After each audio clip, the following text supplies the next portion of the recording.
генетике есть будущее. Работы очень много, и этим она и интересна. Я в генетике уже нашел себе место. Хочу привнести в этот мир знания что-то свое, что-то новое.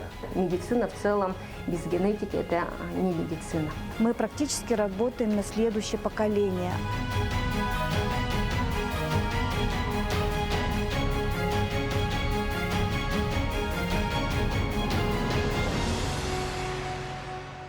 Вот то, что начали 35 лет назад, приумножить ради сохранения генофонда нашего населения. Я думаю, со стороны Михаила Ефимовича была основная задача, конечно, поставлена – это здоровье нации, генетическое здоровье нации.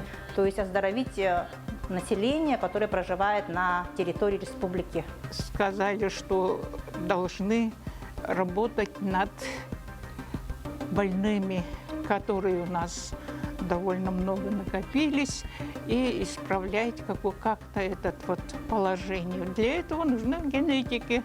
Начали пренатальную диагностику, дородовая диагностика в то время у нас вообще не было.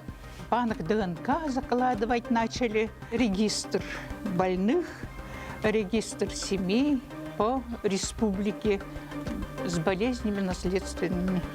Я пригласила тогда томских директор института Пузырев, Назаренко Людмила Павловна.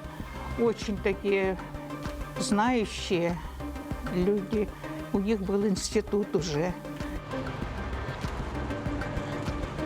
Те разработки, которые есть не только научные, они были сразу внедрены в здравоохранение, и в настоящее время проведение не только скрининга, но и обследование всей семьи позволило, используя пренатальную диагностику, не допускать рождения детишек с той или иной патологией.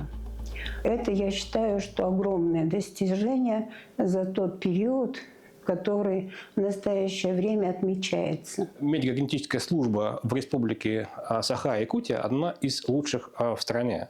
Это медико-генетическая служба, которая полный цикл, полный комплекс медико-генетических действий осуществляет. Но и фундаментальная наука очень высоко развита сейчас в Якутии. Это прежде всего изучение так называемых этноспецифических форм наследственной патологии. Население республики Саха-Якутия характеризуется тем, что обладает неким специфическим спектром наследственных заболеваний. И это, в общем, на самом деле кладезь для хорошей генетики. И якутские наши коллеги, в том числе и с нашим взаимодействием, очень активно этим занимаются. В несколько новых форм наследственных заболеваний, например, открыто и описано впервые у населения Якутии. Это высочайший вклад в мировую науку. Популяционная генетика, особенности формирования генофонда населения Якутии, которые в том числе привели к появлению такого спектра наследственных болезней, тоже в фокусе внимания находятся. И тоже это результаты, так сказать, очень востребованные, интересные, публикуемые в хороших журналах, в мировой печати. Эти работы идут и в сотрудничестве с нами, и в сотрудничестве с некоторыми другими нашими коллегами в России. Ну и шли очень хорошо и продуктивно и в сотрудничестве с зарубежными коллегами. И на самом деле ведущих якутских генетиков мировая наука хорошо знает.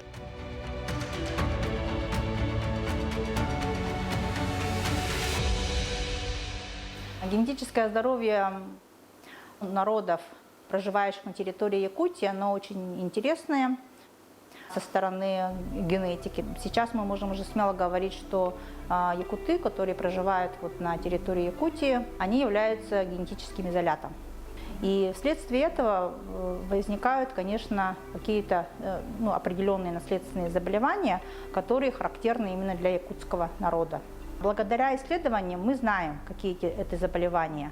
То есть изучение последние 20 лет велось очень интенсивно. Мы вначале изучали их количество, какие заболевания характерны, и каких заболеваний больше, а каких меньше. Если раньше мы, например, 20 лет назад, 30 лет назад больным ставили диагноз только клинически, видим больного, клинически описываем и говорим: да, у вас такой диагноз, то сейчас это можно делать уже с помощью ДНК, с помощью молекулярно-генетического анализа.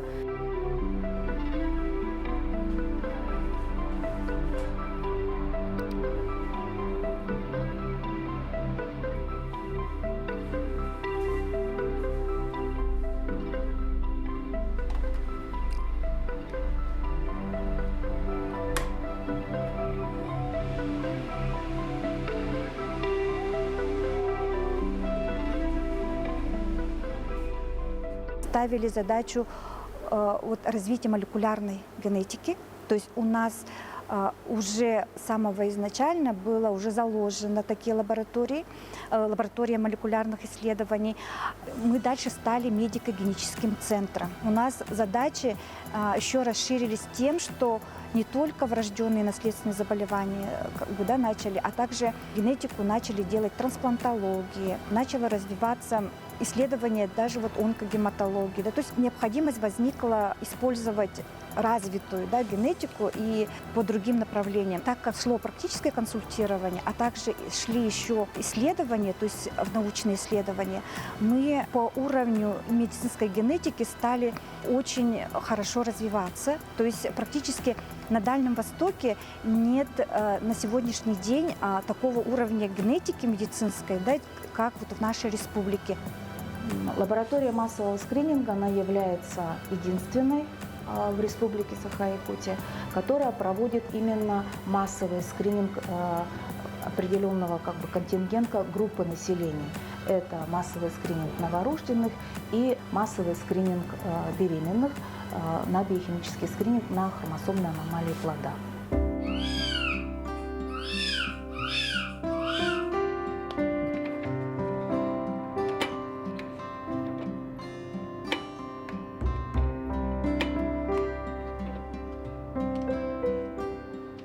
Работаю с 1992 года, почти с самого начала. В данный момент вот на неонатальном скрининге. Ну, вообще мы универсалы, все делаем везде. В 1996 году скрининг проводился на 5 заболеваний. С 2023 года уже больше 30.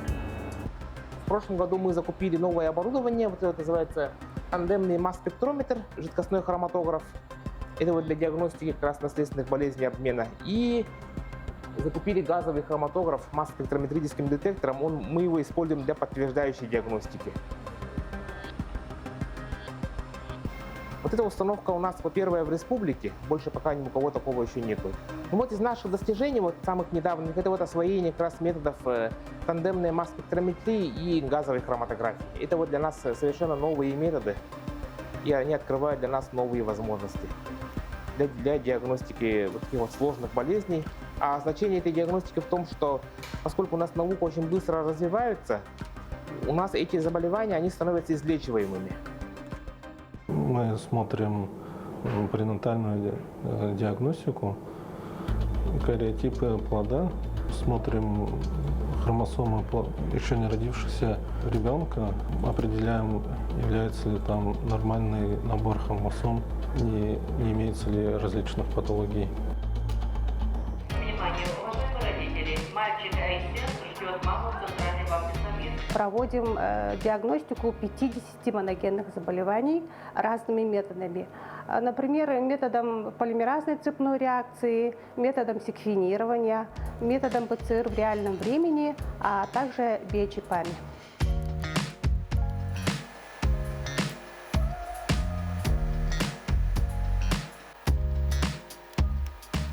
Наша работа заключается в том, что мы ищем мутации на самом низком уровне, на молекулярном уровне. Это очень важно для того, чтобы доказывать заболевание, и в постановке диагноза это является самым утверждающим.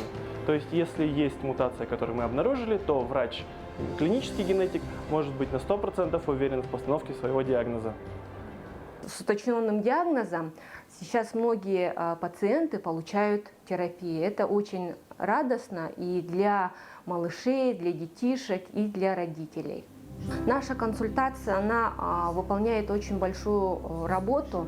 Это не только для уточнения диагноза, а также мы работаем как планирование семьи, планирование беременности, беременных консультируем. Вот буквально у меня супружеская пара была, и которая есть ребенок, но они планируют второго ребенка, и осознанно пришли к нам на консультацию дальнейшей тактики, как дальше планировать беременность. Мы в таких случаях рекомендуем нашим пациентам, кто планирует беременность, пройти генетический скрининг, а также допустим, если есть какое-то нарушение или особенность, то по симптомам мы можем рекомендовать какие-то анализы.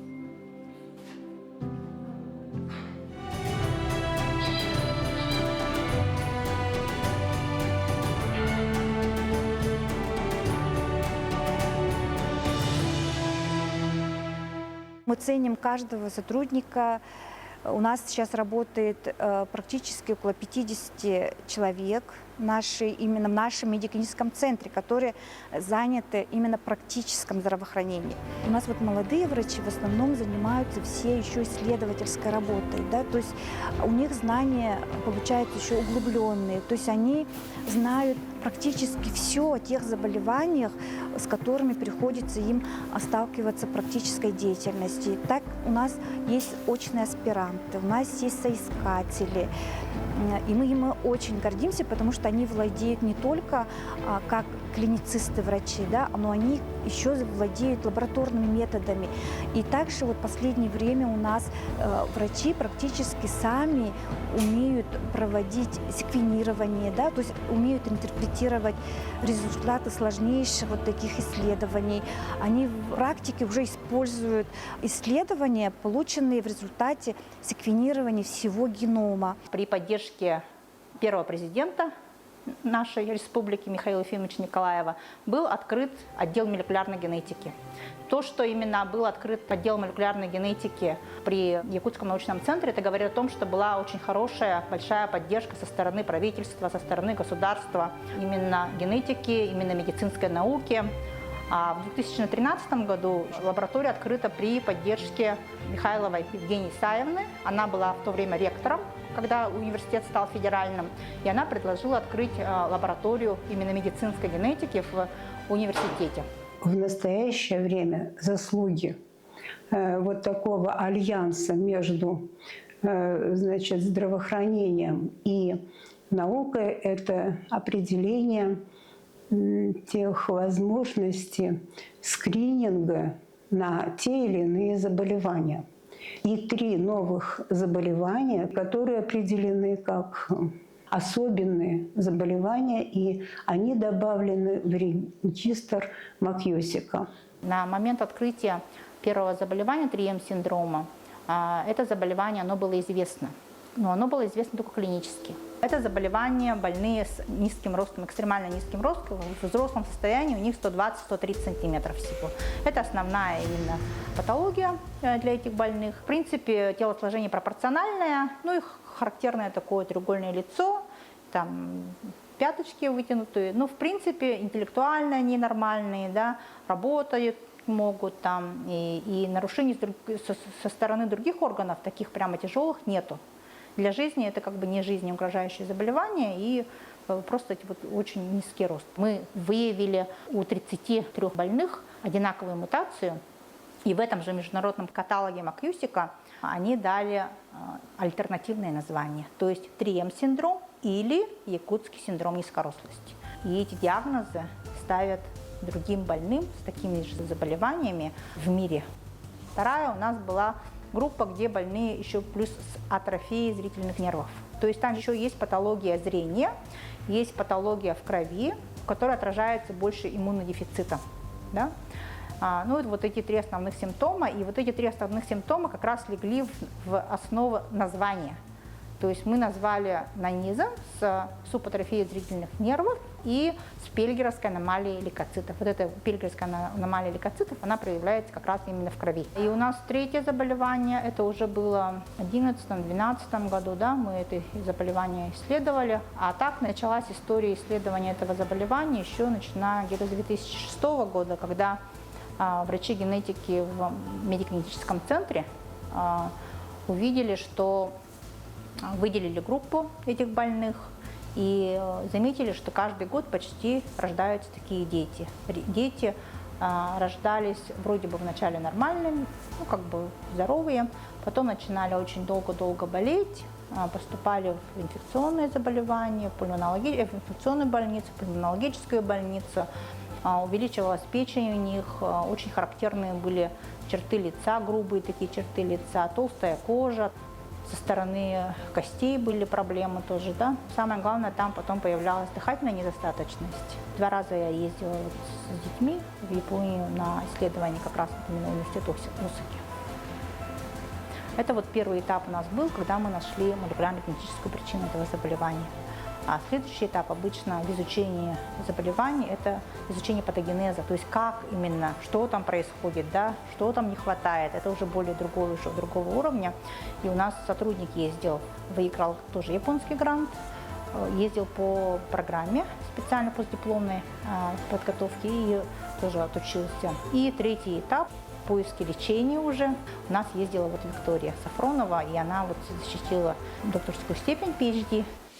В Японском университете я обрела навыки, которые помогли мне создать модельные клетки заболевания мукополисахаридоз плюс синдром. И сегодня эти модельные клетки, они очень важны для того, чтобы изучить патомеханизм этого серьезного заболевания мукополисахаридоз плюс синдром. Патомеханизм мукополисахаридоза плюс синдрома, он пока не изучен и нет специфического лечения для этого заболевания. И поэтому моя работа была в продолжении дальнейшего изучения этого заболевания в Японском университете. И полученные вот эти знания, они помогут дальше изучать вот это заболевание в родной лаборатории.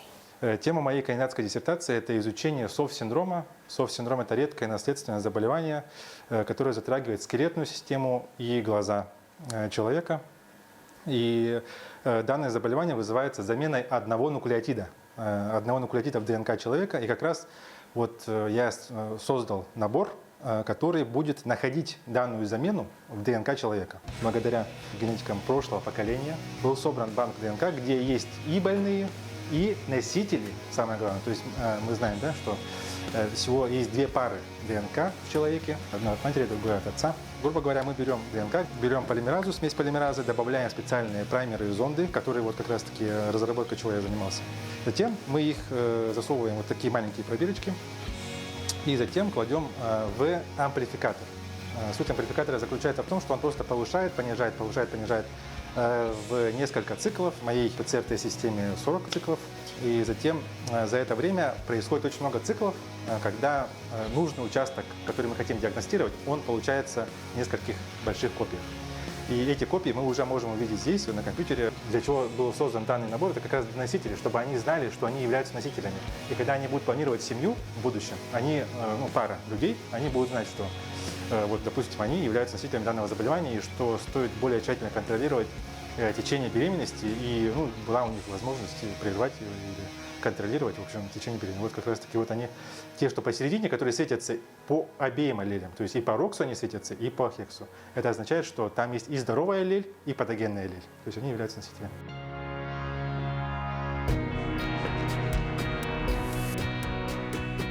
У нас в республике, благодаря вот нынешнему главе, издан указ по сохранению вот именно здоровья. И там очень большая именно часть посвящена именно генетическому здоровью. Там есть и здоровье женщин, и здоровье детей есть, и здоровье будущих родителей тоже есть. Это пренатальная, родовая диагностика. И благодаря этому, конечно, каждый житель, он все равно каким-то образом соприкасается с генетикой. Может быть, иногда он этого и не знает. Если практическое здравоохранение и наука будет абсолютно вообще под одной крышей, это, наверное, самое то, к чему надо сейчас, наверное, двигаться.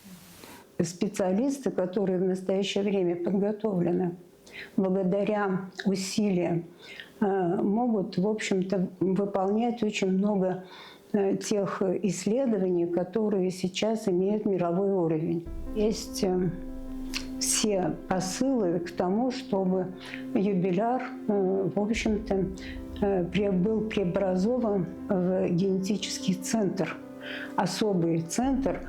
В дальнейшем, я думаю, что на этом они не будут останавливаться и будут так или иначе работать над возможностью скрининга или носительства тех или иных заболеваний. Нужно задумываться о разработке специфических подходов к лечению наследственных болезней, кроме профилактики и диагностики, чем успешно занимается и в Якутии, и вся наша медико-генетическая служба. Вот для того, чтобы актуализировать задачи, для того, чтобы находить более плотное взаимодействие науки и практики, мне кажется, что, наверное, со временем хотелось бы видеть в Якутске крупный, мощный, современный генетический, геномный центр, который бы все эти сферы деятельности генетиков объединял.